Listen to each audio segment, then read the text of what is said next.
Baik, bismillah, Bapak-bapak rahimakumullah, kita masuk sesi yang kedua dan kita akan melanjutkan cerita ya yang ke-19.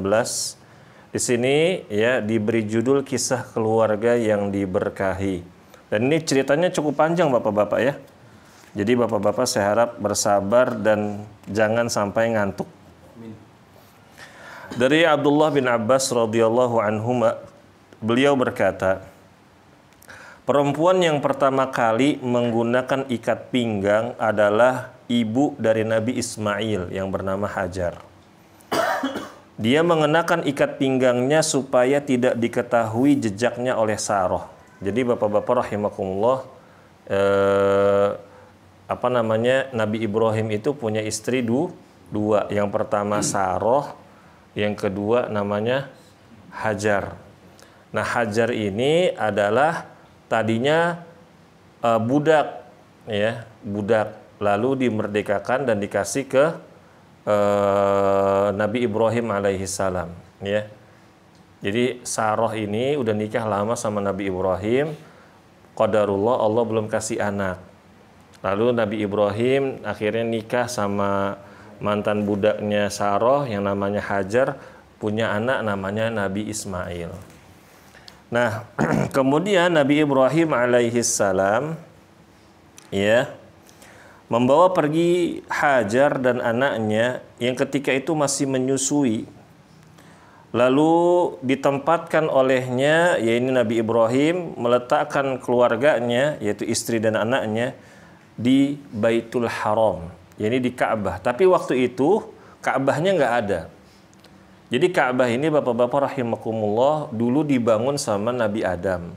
Lalu hancur, lalu nanti ya dibangun lagi sama Nabi Ibrahim dan anaknya Ismail. Nah, ini Hajar dan istrinya Hajar dan anaknya Ismail diletakkan di dekat Baitul Haram, yaitu dekat Ka'bah. Dan diletakkan juga di bawah sebuah pohon yang besar, ya, dan di sisi sumur Zam-Zam. Tapi waktu itu Zam-Zamnya belum ada, ya. Waktu itu tidak ada seorang pun yang tinggal di Mekah dan di situ air pun tidak ada, Bapak-bapak. Nabi Ibrahim lalu menempatkan keduanya di sana dan meletakkan sebuah tempat makanan yang berisi kurma di sisi keduanya, serta sebuah tempat yang berisi air minum. Kemudian setelah itu Nabi Ibrahim pun pergi. Lalu Hajar melihat suaminya pergi pun mengejar, ya, dan mengikuti Nabi Ibrahim. Sepanjang jalan Hajar berkata kepada Ibrahim, "Wahai Ibrahim, kamu mau kemana? Apakah kamu akan pergi sementara engkau meninggalkan kami di lembah yang tidak ada manusia dan tidak ada sesuatu pun di sini?" Dan Hajar ini sambil mengejar Nabi Ibrahim mengulang-ulang perkataannya. Tetapi Nabi Ibrahim tidak menjawabnya sama sekali dan tidak menoleh sedikit pun. Akhirnya Hajar pun tahu bahwa perbuatan Nabi Ibrahim ini berdasarkan adalah wahyu, ya. Berdasarkan wahyu dari Allah Subhanahu wa ta'ala, perintah dari Allah Subhanahu wa ta'ala. Maka di akhir pengejaran atau tindakan Hajar yang mengikuti suaminya ini, Hajar pun berkata kepada Nabi Ibrahim, "Wahai Ibrahim, apakah Allah yang memerintahkanmu?" Maka Nabi Ibrahim alaihissalam dia menjawab, "Iya." Lalu istri Nabi Ibrahim ini yang bernama Hajar, yaitu ibunya Nabi Ismail, berkata, perhatikan Bapak-bapak, ini seorang perempuan ya, bawa anak masih disusuin, berarti usianya kira-kira antara 1 atau 2 tahun. Nabi Ismail masih kecil. Lalu Hajar berkata, kalau begitu Allah tidak akan pernah menyia-nyiakan kami. Kemudian Hajar pun balik, ya. Nabi Ibrahim pun pergi, subhanallah, ya. Sehingga ketika Nabi Ibrahim sudah melewati bukit, ya, dan bukit tersebut tidak terlihat oleh Hajar, maka Nabi Ibrahim pun berdoa kepada Allah, ya, dan doa ini diabadikan di surat Ibrahim ayat yang ke-37 yang artinya, wahai Rob kami, sesungguhnya aku telah menempatkan sebagian keturunanku di lembah yang tidak memiliki tanaman di dekat rumahmu, yaitu Baitullah.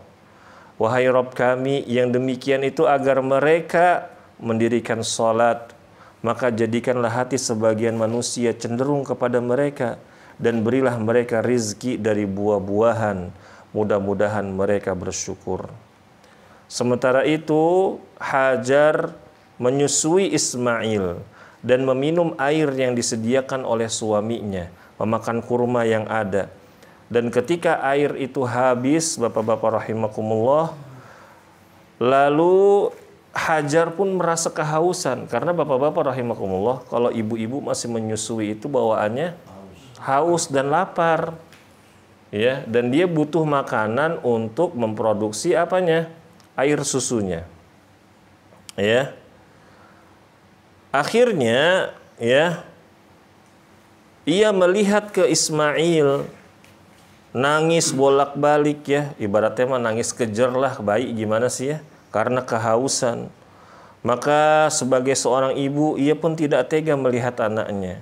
Lalu Hajar pun pergi ke atas bukit, yang mana sekarang bukit itu disebut dengan Bukit Sofa. Lalu Hajar melihat di atas Bukit Sofa, pelan-pelan dia lihat ke kanan, dia lihat ke kiri, berharap ada manusia, ternyata tidak ada.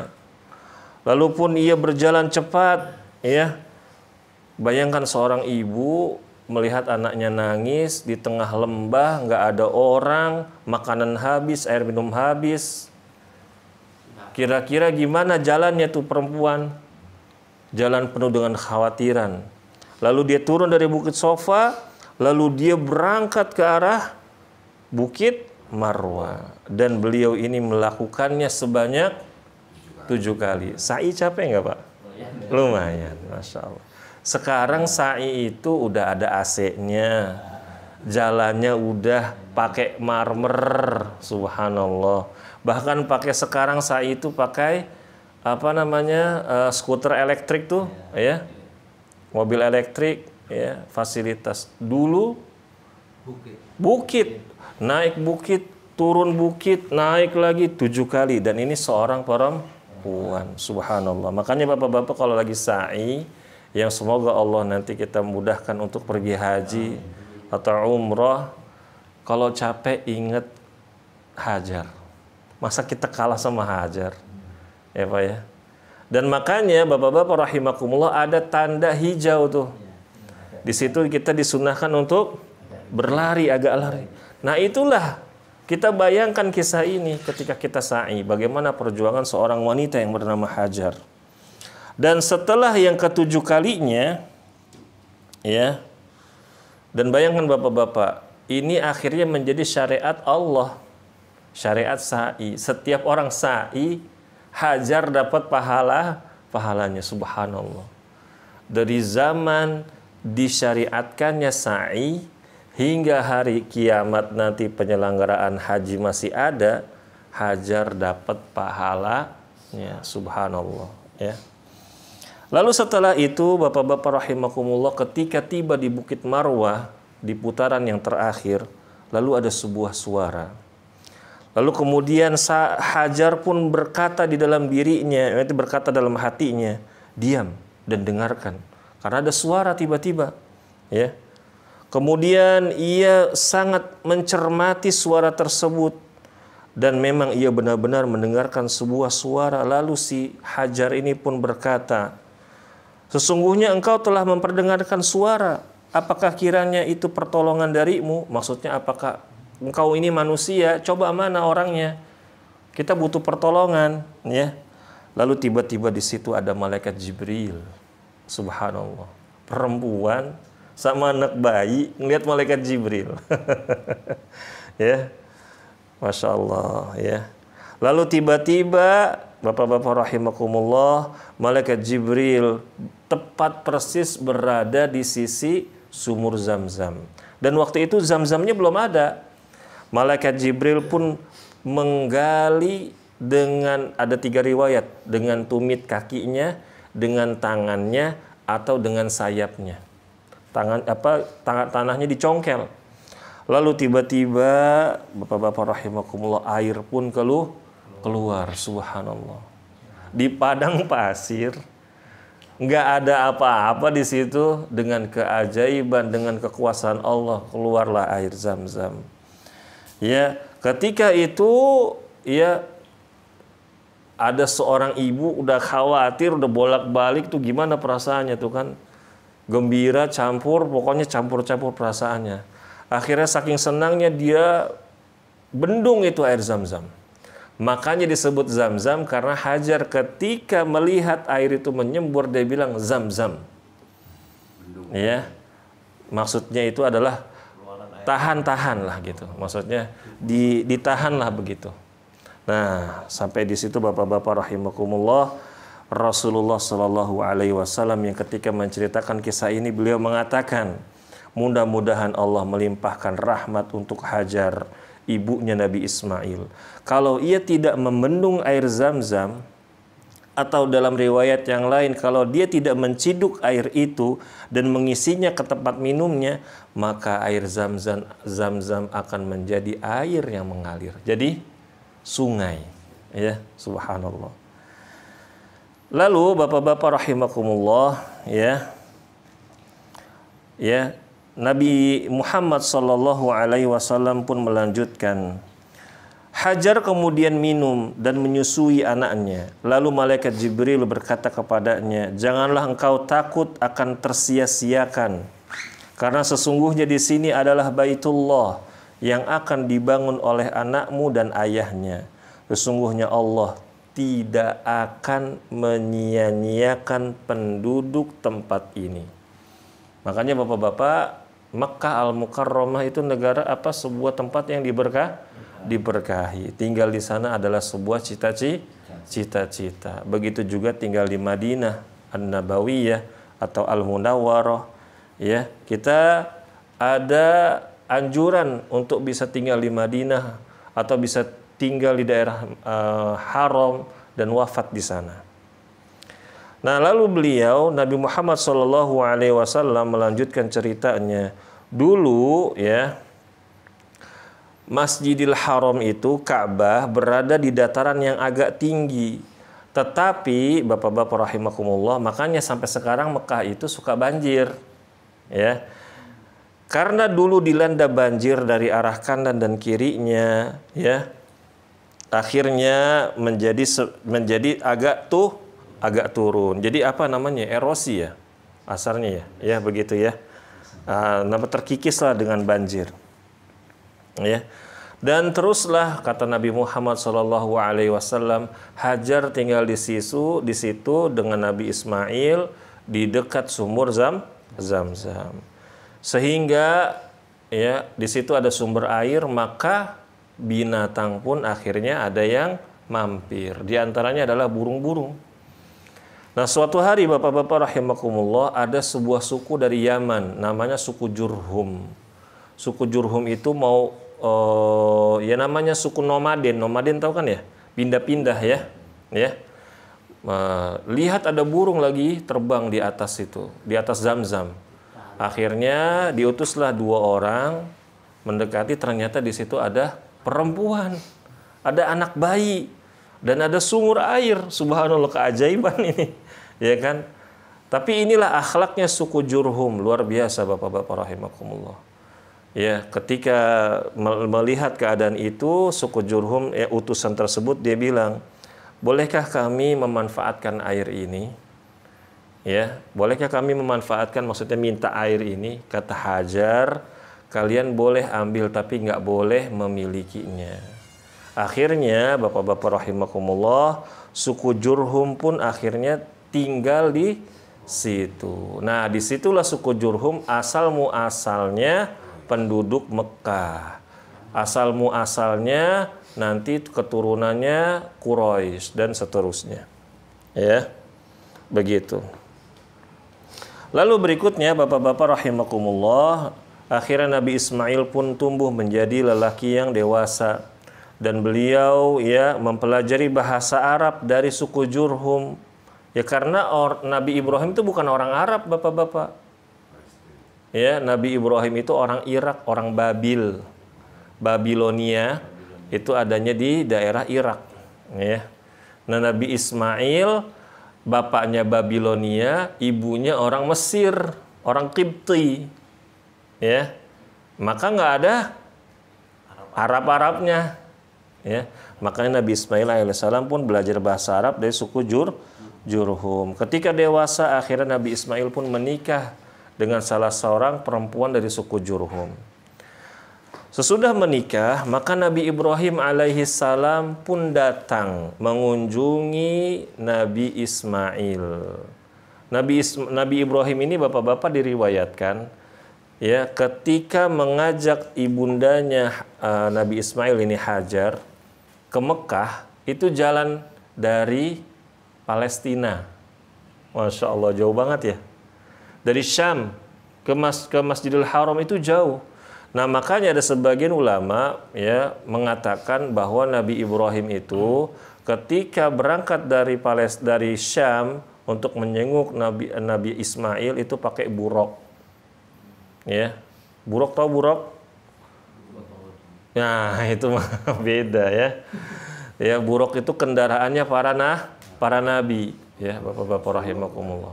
Bukan kendaraannya para nabi. Ya. Sekali dia memandang langsung lompat ke situ. Ya. Dia mau ke sana, dia lihat tempat itu jauh, dia mau ke sana, dia ke sana udah lompat. Gitu, Bapak-bapak rahimakumullah. Ya. Lalu ketika Nabi Ibrahim datang, maka dia bertanya kepada istrinya Nabi Ismail, "Kemana Ismail?" Maka istrinya bilang, "Ismail lagi pergi, lagi mencari kebutuhan kami." Nah, saya rasa Bapak-bapak kayaknya udah tahu nih kisahnya nih, masyhur soalnya kan ya. Kemudian Nabi Ibrahim pun bertanya lagi mengenai kehidupan mereka berdua. "Bagaimanakah kehidupan dan keadaan kalian?" Maka perempuan itu, yakni istri pertamanya Nabi Ismail menjawab, "Kami ini hidupnya nelongso, sengsara. Kami ini hidup dengan kesempitan dan kesusahan." Dan si perempuan ini mengadukan kesusahannya kepada Ibrahim. Nggak tahu nih Ibrahim siapanya Nabi Ismail kan ya. Begitu. Kemudian Ibrahim pun berpesan, "Apabila nanti suamimu pulang, maka sampaikanlah salamku kepadanya dan katakan kepadanya supaya ganti palang pintunya." Lalu Nabi Ismail pun datang, Bapak-bapak rahimakumullah, ya. Terus Nabi Ismail punya firasat, kayaknya babeh datang nih, gitu kan ya. Kayaknya Abi datang nih. Terus dia nanya sama istrinya, "Tadi ada orang datang ya?" "Iya. Ada laki-laki begini disebutin fisiknya, ciri-cirinya." Ya. Terus dia ngomong apa? Kata dia, "Kamu disuruh ganti palang pintu kamu," katanya gitu. Ya, aduh, kasihan banget ini perempuan. Ya, terus kata Nabi Ismail, "Dia itu ayah saya. Terus dia bilang kepada saya agar menceraikan kamu. Udah sana kamu pulang." Akhirnya diceraikan. Terus Nabi Ismail pun menikah yang kedua kali. Kasusnya sama juga, Bapak-bapak rahimakumullah. Nabi Ibrahim datang, Nabi Ismail nggak ada. Sama, ditanya juga bagaimana kehidupan kalian. Nah, istri yang sekarang yang kedua ini, Bapak-bapak rahimakumullah, jawabannya enak. "Alhamdulillah, kami dalam keadaan sehat, kami dalam keadaan cukup, ya. Dan apa makanan sehari-harimu?" Kata Nabi Ibrahim alaihissalam, "Kami makan daging dan minum air." Ya. Lalu Nabi Ibrahim pun berdoa, subhanallah, didoain langsung sama Nabi nih. Ya. Khalilullah, kekasihnya Allah. Gelarnya Nabi Ibrahim itu Khalilullah, kekasihnya Allah. "Ya Allah, berilah berkah kepada mereka dalam daging dan air." Ya. Ketika itu kata Nabi Muhammad, di Mekah itu nggak ada tanam-tanaman berbiji. Sekiranya mereka memiliki tanaman tersebut, niscaya Nabi Ibrahim pun akan mendoakan keberkahannya agar diberkahi tanaman-tanaman tersebut. Maka ya, daging dan air di selain di Mekah itu Bapak-bapak ataupun di sekitar Saudi Arabia ya tidak cocok untuk dijadikan makanan pokok. Nah, makanya Bapak-bapak rahimakumullah, di antara makanan pokok yang ada di Timur Tengah itu daging, terutama di Mekah. Makanya kalau Bapak-bapak lihat orang-orang Mekah itu, orang-orang Madinah itu kalau lagi walimahan makan-makan, masaknya apa? Kambing utuh, unta utuh ya. Bener-bener tuh dimasak tuh satu ekor tuh dimakan bareng-bareng. Berkah dari daging mereka. Lalu ya, ketika itu apabila Nabi Ibrahim pun berkata setelah mendoakan mereka, ya, apabila suamimu datang, sampaikanlah salamku kepadanya dan suruhlah dia untuk mempertahankan palang pintunya. Lalu Ismail pun datang, sama firasat juga. Tadi ada orang datang ya? Iya, tadi ada laki-laki datang bentuknya begini. Sebutin juga ciri-cirinya kan. Dia bawa pesan gak buat saya? Ada, katanya kamu disuruh pertahankan palang pintumu.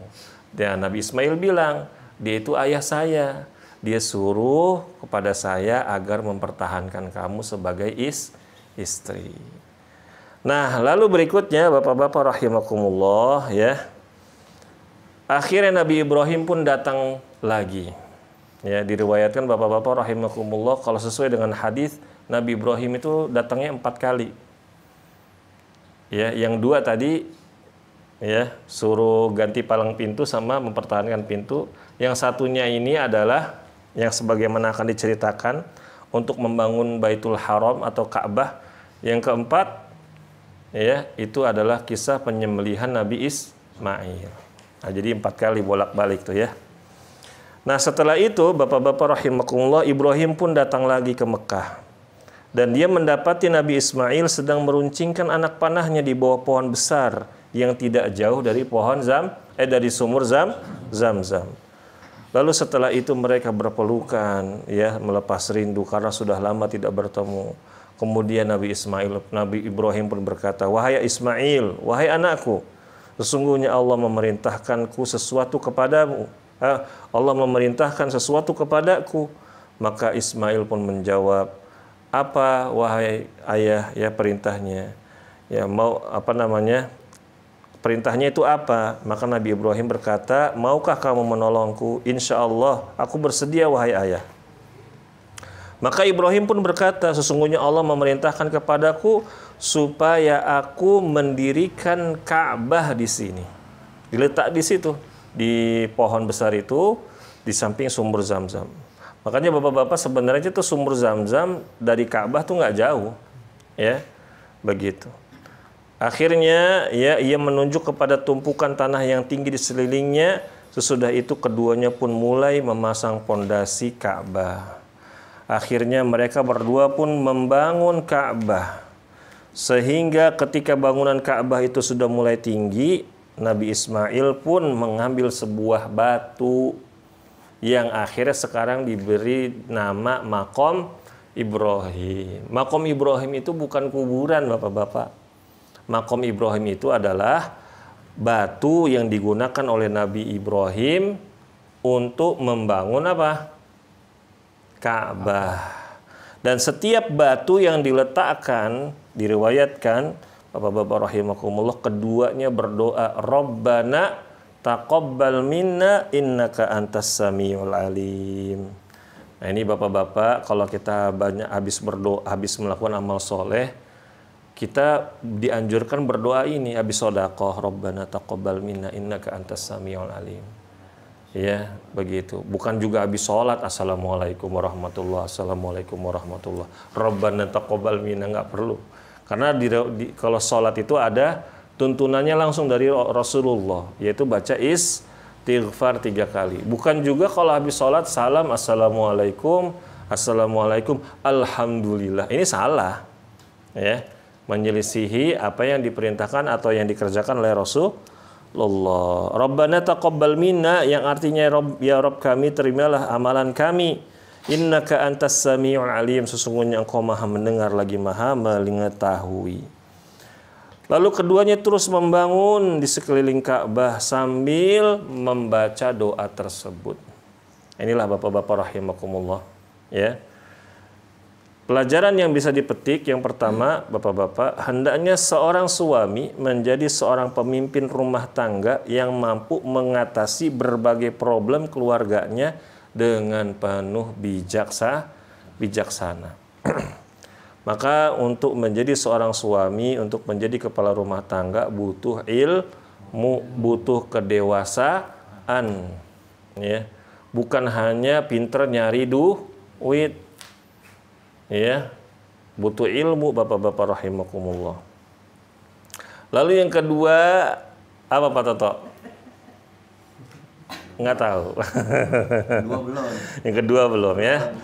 Jangan tidur ya. Disyariatkan berhijrah karena merupakan sunnah para nabi. Ya, hijrah di zaman sekarang ini maksudnya Bapak-bapak, kalau kita tinggal di sebuah lingkungan yang buruk, kalau kita punya circle yang toksik, Masya Allah ya, teman-teman kita tuh nggak beres semua, kita hijrah, pindah, cari teman-teman yang soleh, yang biasanya nongkrong di pinggir jalan, ya, ngopi, gibahin orang, pindah ke masjid, banyakin zikir, ketemu sama temen, gibah juga di masjid. Oh enggak ya, nggak boleh ya. Begitu. Jadi hijrah dari tempat yang buruk ke tempat yang baik, dari teman-teman yang buruk menjadi teman-teman yang soleh, dari lingkungan yang buruk ke lingkungan yang baik. Lalu yang ketiga, ketaatan Nabi Ibrahim kepada perintah Allah untuk menempatkan istri dan anaknya di suatu daerah yang gersang dan penuh rintangan. Bapak-bapak mungkin kalau dengar kisah ini kayaknya tega banget gitu kan ya? Ya kan ya? Tapi coba hikmahnya. Hikmahnya besar sekali Bapak-bapak. Subhanallah. Adanya pembangunan Ka'bah, adanya sumur Zam-Zam, adanya syariat sa'i, Safa Marwah, ya, adanya suku Jurhum yang di situ akhirnya menjadi cikal bakal keturunannya Nabi Muhammad SAW. Bapak-bapak kalau mau tahu, ya, seluruh nabi dan rasul itu keturunannya itu dari Nabi Yakub, dari jalur Ishak. Ya, anaknya Nabi Ibrahim yang kedua, adiknya Ismail. Nah, Nabi Ismail itu Bapak-bapak nggak punya keturunan yang jadi nabi. Cuman satu, sekalinya ada langsung jadi Khatamul Anbiya, penutup para nabi, Sayyidul Mursalin, pemimpinnya para rasul. Ya. Inilah keutamaan dari Nabi Ismail alaihis salam. Kalau kita belajar tuh sirah Nabi, ada riwayat silsilah kenabian. Jadi Nabi Ismail tuh berhenti di situ, jauh. Keturunannya cuma satu yang jadi nabi, Nabi Muhammad saja. Tapi kalau Nabi Ishak, ada Nabi Yakub, ada Nabi Yusuf, ada Bunyamin, wah, ada Sulaiman, ada Daud, banyak. Ya. Bani Israel tuh, ya, kakeknya adalah Ibrahim, buyutnya dari jalur Ishak dan Yakub. Berikutnya Bapak-bapak rahimakumullah, ya, jadi sebelum kita poin yang keempat, kadang kalau kita dapat kisah Bapak-bapak seakan-akan bertentangan dengan akal kita, dengan perasaan kita, ternyata tapi kisah ini sahih. Ya udah kita dengar kita imani saja. Ya, pasti Allah itu akan memberikan hikmahnya. Yang keempat, Allah senantiasa memberikan perlindungan dan pengayoman, pengawasan, penjagaan kepada para wali-wali Allah. Ya, para wali-wali Allah itu orang-orang yang bertakwa. Ya, minum dulu sebentar.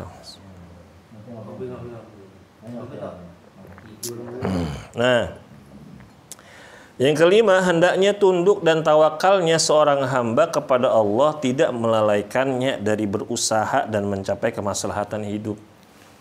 Kadang ada orang berdalil dengan takdir.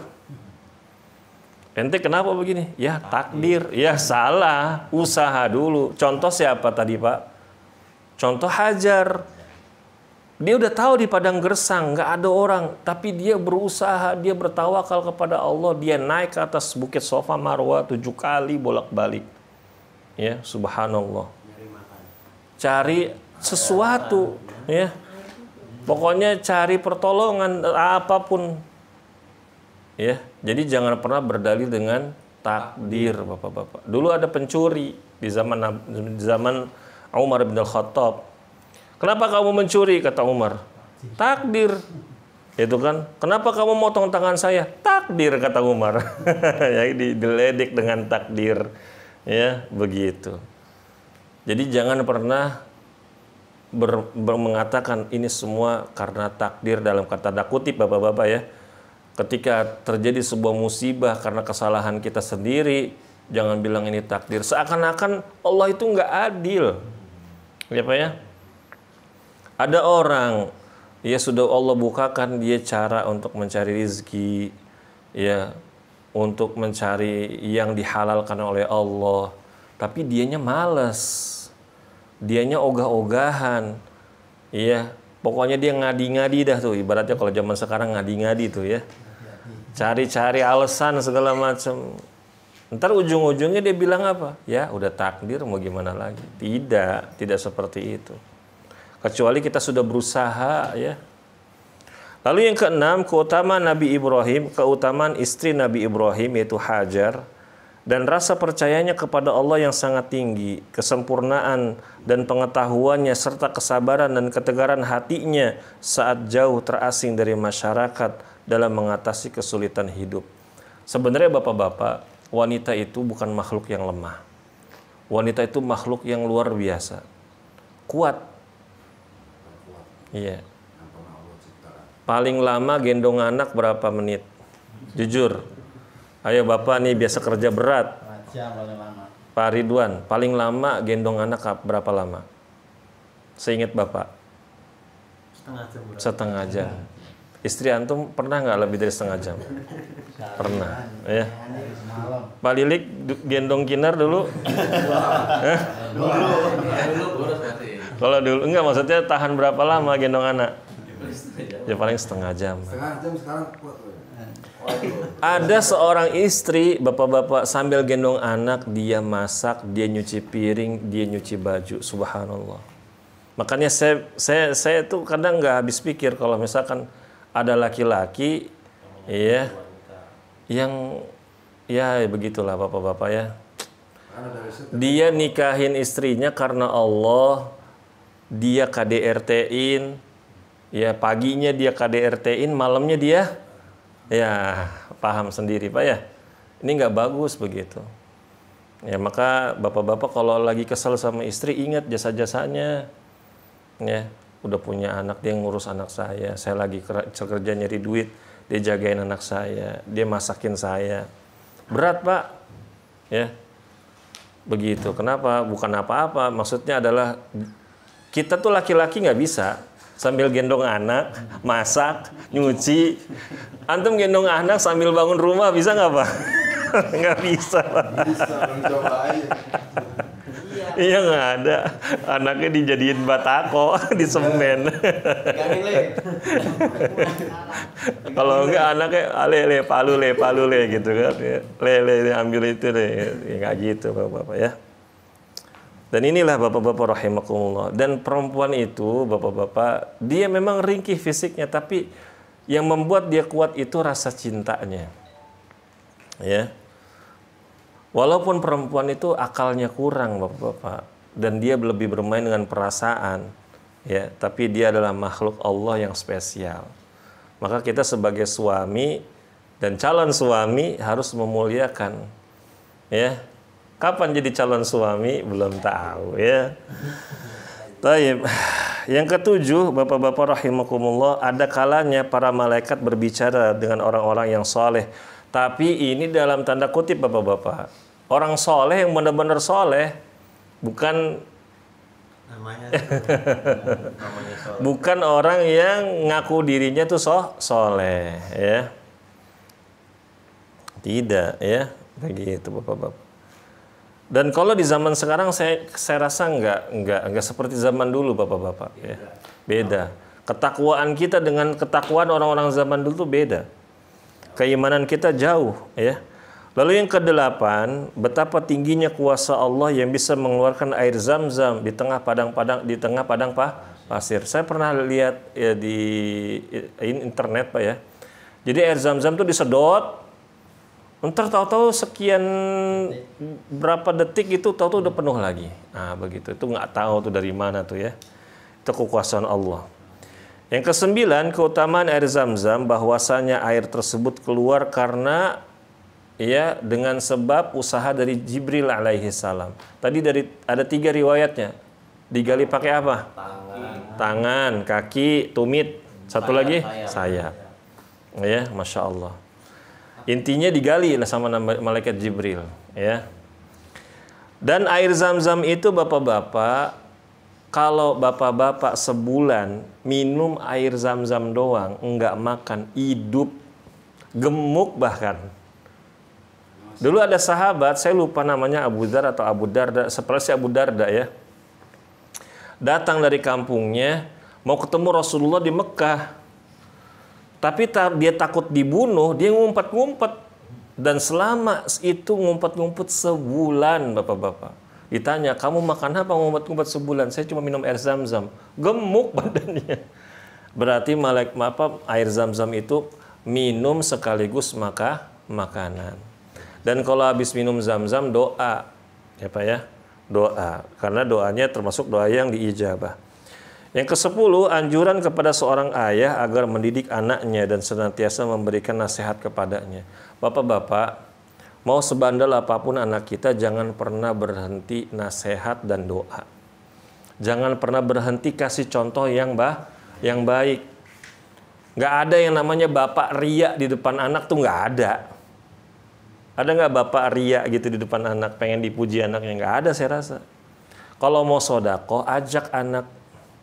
Misalkan nih bapak mau sodako ke rumah orang miskin siapa, ajak anak, tunjukin ke anak, kasih duit, diliatin ke anak, biar anak itu ngelihat, oh ayah dulu suka sodako, oh ayah dulu suka ke masjid, diajak ke masjid, tapi anaknya ya dikondisiin dulu ya, jangan kayak ada anak sudah saya perhatikan ya di salah satu masjid setiap sholat Jumat diajak itu anak, tawaf di dalam masjid.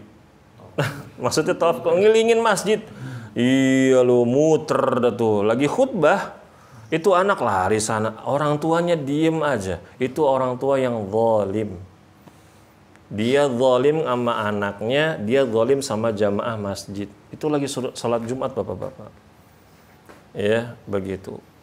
Sampai di situ tidak, pas sholat pun dia masih tawaf juga di situ. Dikelilingin orang-orang tuh lagi sholat, dipelototin sama dia. Namanya anak-anak. Siapa yang mau nyalahin Pak? Anak nggak bisa disalahkan, anak nggak boleh diomelin. Yang diomelin siapa? Bapaknya. Ya. Jadi kalau mau ngajak anak ke masjid dikondisikan terlebih dahulu. Lalu berikutnya yang ke-11, sa'i dan dari Safa ke Marwah itu adalah sunnah atau peninggalannya hajar. Hajar dapat pahala. Dan orang yang menemukan mata air, bapak-bapak nih kalau lagi di tempat, entah berantah, bapak-bapak nemuin mata air, maka bapak-bapak di situ memiliki keutamaan untuk mengaturnya. Ya, bahkan memiliki kemampuan untuk memiliki air tersebut. Tapi catatan, nggak ada penduduk di situ segala macam, dan itu bukan tanah orang. Nggak taunya pas wah ada mata air tanah orang. Ya nggak bisa ya. Lalu berikutnya yang ke-13, keutamaan doa orang-orang soleh dalam memohon berkah pada makanan dan minuman.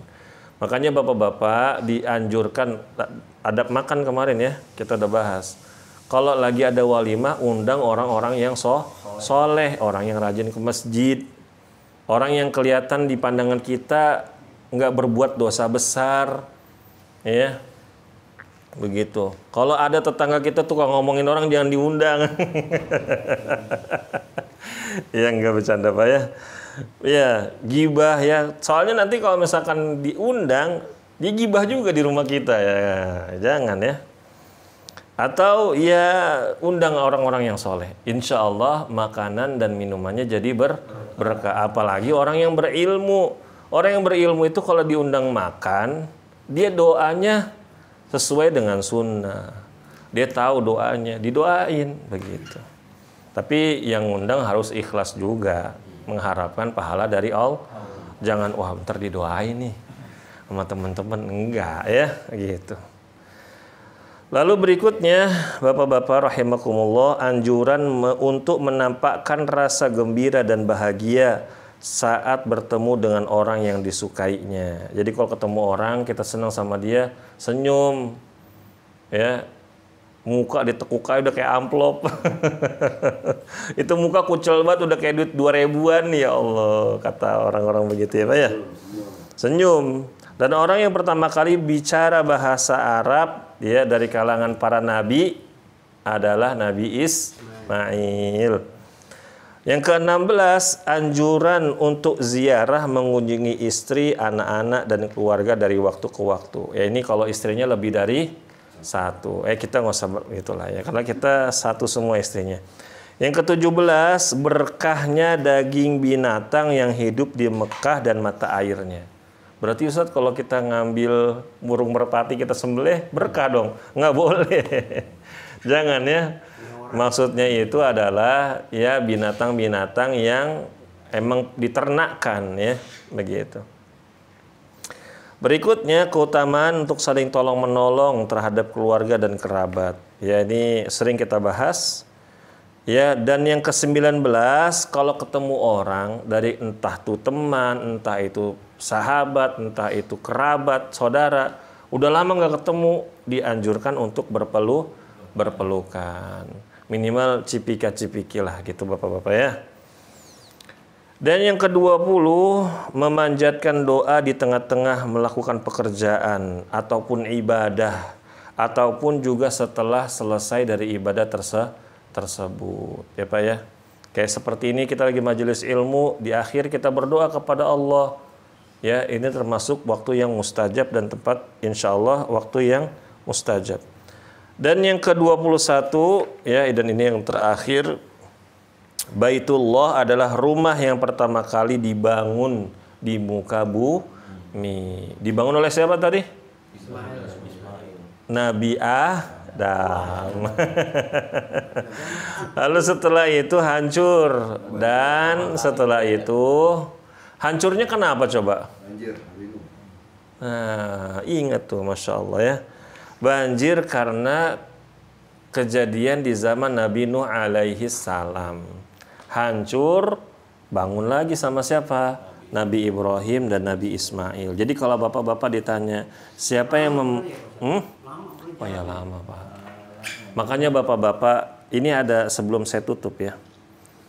Kalau bapak-bapak ingin melakukan kebaikan, lakukanlah sesegera mungkin, jangan ditunda-tunda. Kalaulah misalkan kita melakukan kebaikan seperti ya saya ini ada rekaman saya share ke YouTube atau kemana-mana, walaupun yang nonton kadang cuma 50, paling banyak itu 50, paling banyak 30 tuh cuma 10 atau 5. Kita berharap hanya kepada Allah Subhanahu wa Ta'ala. Kita nggak tahu, mungkin di zaman kita hidup ya video ini hanya sedikit orang yang memanfaatkan.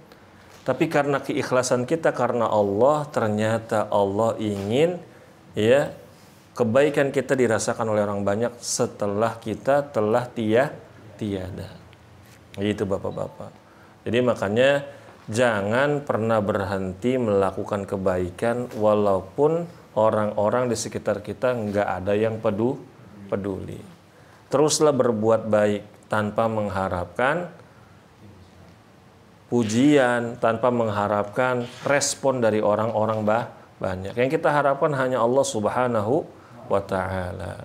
Ini saja Bapak-bapak rahimakumullah, semoga bermanfaat. Wabillahi taufiq wal hidayah. Wassalamualaikum warahmatullahi wabarakatuh.